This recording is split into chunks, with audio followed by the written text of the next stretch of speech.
Welcome to And That's Okay, the podcast. I'm your host, Angelique Froyel. Join me as I navigate life and have the conversations I wish I've had years ago. Doing the work to be a better person, but also understanding it won't be easy and it's going to piss people off. And that's okay.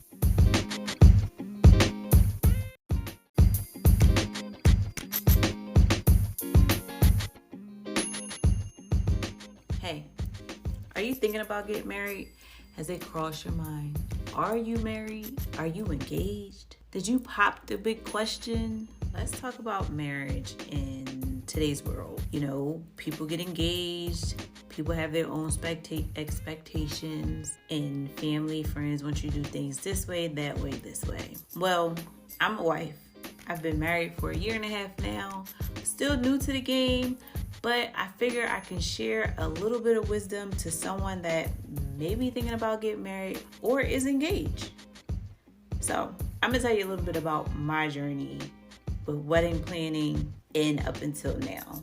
Share a few things that I've learned and also what I learned about myself. So let's rewind it back. I got married in the height of the pandemic back in 2020. Now, let me tell you, planning a wedding in a pandemic was stressful, but I was not working at the time. So having that extra time to just fully focus on the wedding was definitely needed. And I was grateful for that time because I was able to just focus on wedding planning. Wasn't worried about work. I was furloughed. Y'all know the pandemic shut everything down. Nothing was open but grocery stores. So we was in the house chilling. I was focusing on wedding planning. I did end up having to push my wedding date back a few weeks, but we hit a soft spot right before the city shut back down and we couldn't have events anymore. It was crazy. But in your wedding planning journey, take your time. Do things the way you want to do things. Do things the way you and your spouse want to do things. Don't allow other people to get in your ear and say you're supposed to do this and you're supposed to be this. If you don't want to have a traditional wedding, don't have a traditional wedding. If you want to have a traditional wedding, have the traditional wedding. It's all about you and your spouse at the end of the day. Nobody else. People are coming there to celebrate your union. They're going to be happy with whatever you decide. It is your day, nobody else's. Now, I understand if you're getting help, financial help from other sources and they feel like they have a say-so. But I think that can change if you have a conversation and say, hey, what are your expectations? This is my expectations. I appreciate you helping me. But at the same time, this is still our wedding. Sometimes people think they put money in and they get all to say so, and it's just like, I appreciate you helping me, but at the end of the day, this is still mine and my spouse's wedding. I don't want to seem unappreciative and ungrateful, but we would like to do things our way. To save yourself from having to do that, if you're planning on getting married, or if you think the engagement's about to happen, or you're single and that's a goal in life, start saving. Put a couple dollars away. Have a wedding saving budget. I had one. It was kind of like my emergency savings account / my wedding day money. I was like, I'm gonna put this money here, save it, and then when the wedding come, I got it. Or if emergency come, I got it. If you're able to do that, save. If you're a couple and that's the goal for the both of you, save, because it helps take away some stress and not going into debt for your wedding. It's been 1.5 years since I've been married. And it doesn't even feel like I'm married sometimes. And I'm not saying that's a bad thing. Like, I feel like that's a good thing because it wasn't like a drastic change for us. It was more of like a growth period, but not like a complete 360 of, I don't know who this man is, or this man has so much high expectations of me. No, it was just one of those where like our titles changed for what we meant to one another, and it kind of made us elevate into the next phase of our relationship. It forced us to kind of like grow and be better. Now, from my perspective, being married definitely grew me. I'm not going to speak on my husband's side. I'm definitely going to have him on a podcast later. He could explain how marriage changed him and grew him. But for me personally, it was navigating that new role that I took on.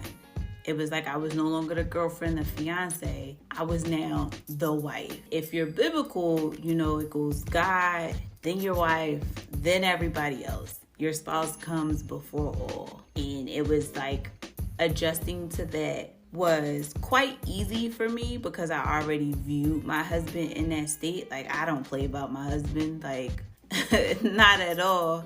But for myself, me as a woman, it was like, okay, now I'm a wife now. And I was so in the beginning trying to get acclimated to my wife role that I kind of neglected myself a little bit. It was me just getting used to adding on this new hat and adjusting to who I used to be and making them come together and balance. And it took me a while to get in the rhythm of that. It grew me.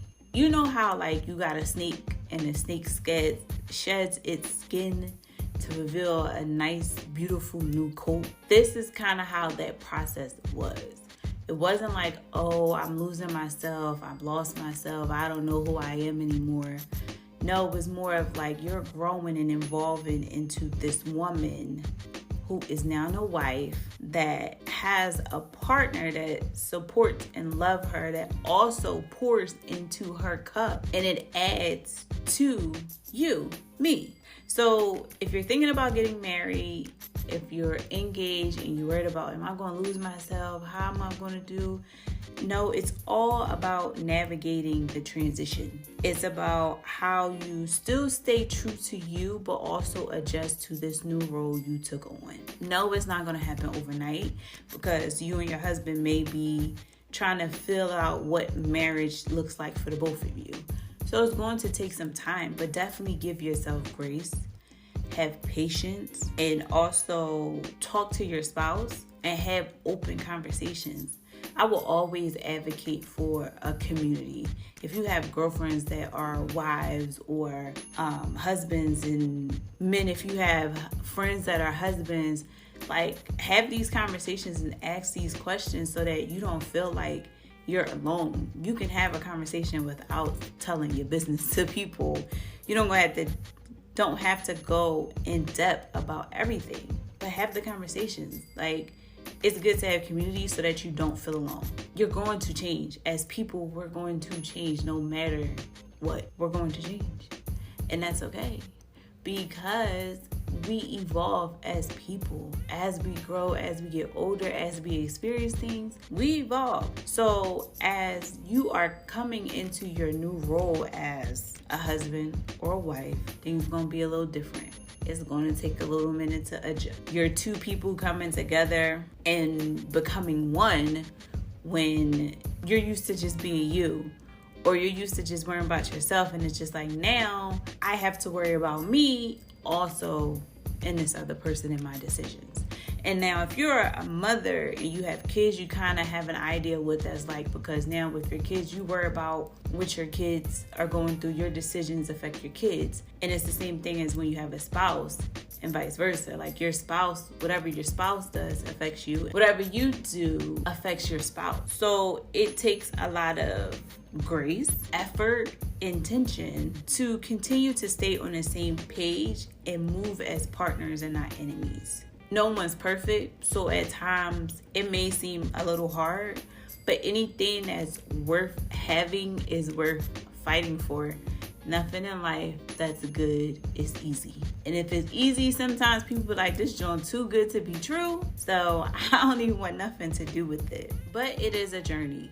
And what I've learned so far is that communication is key. Effective communication is key. And sometimes you have to be delicate with your delivery so that you can be heard. Even with having the hard conversations, the conversations that you don't want to have those conversations, but just try to be gentle with your delivery so it doesn't seem like you're coming at your partner or you're trying to make them feel bad, when at the end of the day, you're just trying to communicate how something they did made you feel, and vice versa. It's always about talking.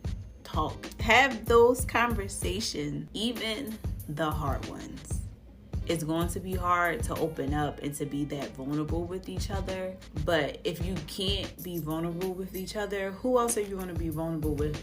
If it's not your spouse, that should be your safe space where you can come and be able to express something they did without it being a fight, and communicate and find a solution. Just like as women, some women walk around very independent. I could do this, I could do that. I don't need no man. But at the end of the day, some women still want to come home and be able to take off that cape and feel safe just being a woman.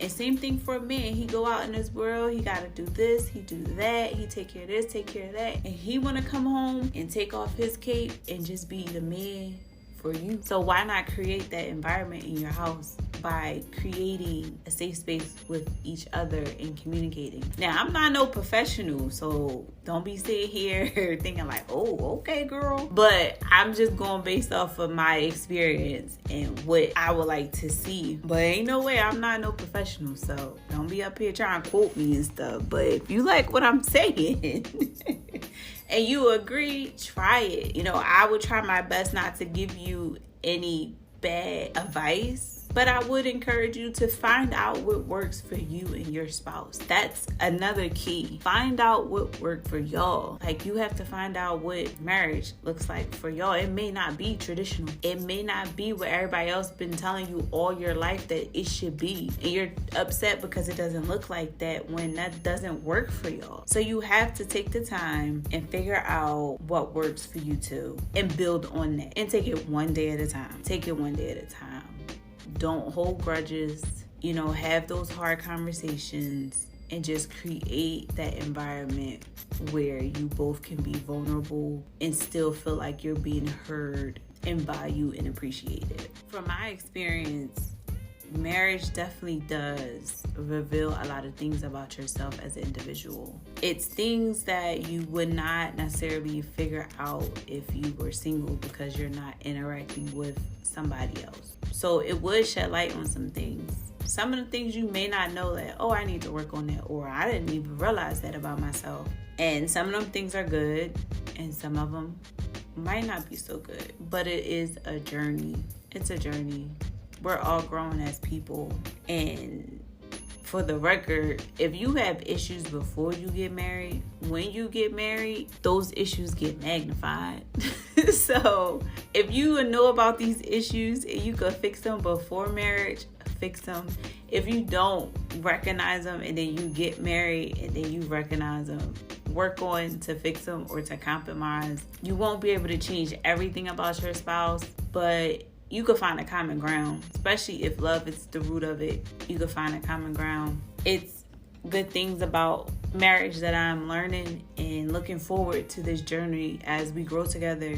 It's only been like a year and a half for us, and where we're at right now feels really good. And I hope we keep this momentum through our ups and downs and any challenges that we may face. So I encourage you, if you are married, to stay in that ring, put them boxing gloves on, and, you know, give it your all before you call it quits or whatever. Give it your all. Try it out. If you're thinking about marriage, go for it. It's definitely a good feeling to have your person, to have somebody where you can completely strip yourself of everything and they still love you at your core. It is an amazing feeling when you have that. And me personally, I want everybody to experience that. Not even getting married. You don't have to get married, but to find your person. Someone that you just click with. Y'all could laugh together. Y'all could crack jokes together. Y'all could cook. Y'all could learn. Y'all could be happy. Y'all could be sad. Y'all could do everything together, and it does not change the love for one another. I want everybody to experience that. If I could, I'd make that happen for everybody. But I also understand that everybody might not want that. And that's okay too. Not everybody wants marriage. Not everybody wants to be with someone else, but I think everybody wants love. And I feel like everyone deserves love, no matter what. Yeah, you could be mad at somebody, okay, but that does not strip them from being lovable. We're human. We have our flaws. We have our issues. That's what makes us human. But somebody got love for somebody. Just like they always say, It's somebody for everybody. Somebody for everybody. I hope you enjoyed this episode. I'm trying my best to be a little bit more open and get more comfortable with doing podcasting. It's been fun so far. I thank you so much for listening. If you enjoy me talking about marriage, feel free to send me an email, to comment, DM me on Instagram at And That's Okay, the podcast, at And That's Okay podcast. Let me know your thoughts. We're going to talk more about marriage, more about life, but feel free to give me your suggestions. Email me at angeliqueroyale@gmail.com. That's ANGELIQUEROYALE@gmail.com. I hope you have an amazing day. Continue to spread love and be kind.